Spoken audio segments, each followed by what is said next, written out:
A bit of Arsenal talk, of course, making that late deal with Thomas Partey. And Stuart Robson is here, notoriously anti-Arsenal. So I'm intrigued to see, Robbo, if what they have done in the transfer window and what we've seen from them from the start of the season is enough to persuade you that maybe they are going in the right direction.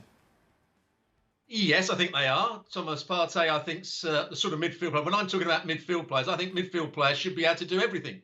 They should be able to close the ball down. They should be decent enough on the ball to play around pressure, which you're going to have to do if you're playing out from the back with Arsenal. You have to have enough discipline defensively. You need to be able to pass it forward as well. And when I look at the Arsenal midfield players, Xhaka is ill-disciplined at times. You know, he's a good passer of the ball. Thomas Partey, I think, gives Arsenal all those qualities, all the attributes you need to be a good midfield player. He's not outstanding at any one, but he's athletic enough to be good defensively. I think he's got good understanding of where he should be defensively. I think he can play around pressure, and he's also got the energy and the athleticism to get forward when he needs to, and he can cover his fullbacks as well. So I think that's a very good signing. And of course, Aubameyang staying is a brilliant signing for Arsenal. So is that enough, Thomas Partey, to see Arsenal go top four, Robbo, in your opinion?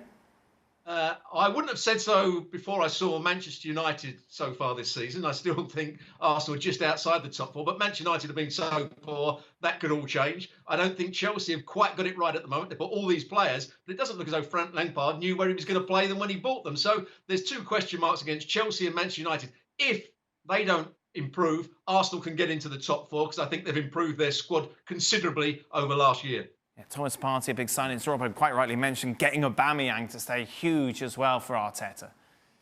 And let's talk about Thomas Partey for a second. For years, when you talk about Arsenal, one of the things that we all criticize is you needed a presence in the midfield. You needed somebody who physically can dominate through the midfield and can defend through the midfield. And while Granit Xhaka is a good passer of the ball, he doesn't get close to anybody. And so physically, he cannot dominate in the midfield. He'll go and hack somebody and get a red card, and now, okay, now you're playing with 10 men.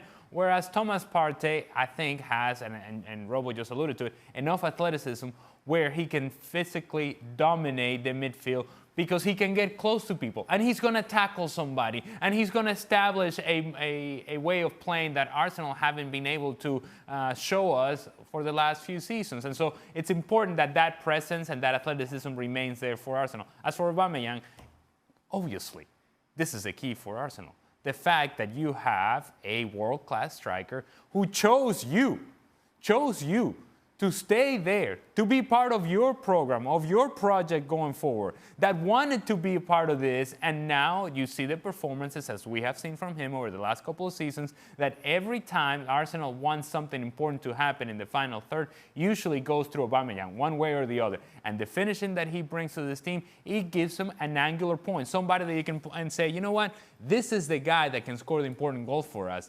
That, I think, is critical for Arsenal. Thanks so much for watching ESPN on YouTube. And for more sports highlights and analysis, be sure to download the ESPN app. And for premium content and live streaming, subscribe to ESPN+.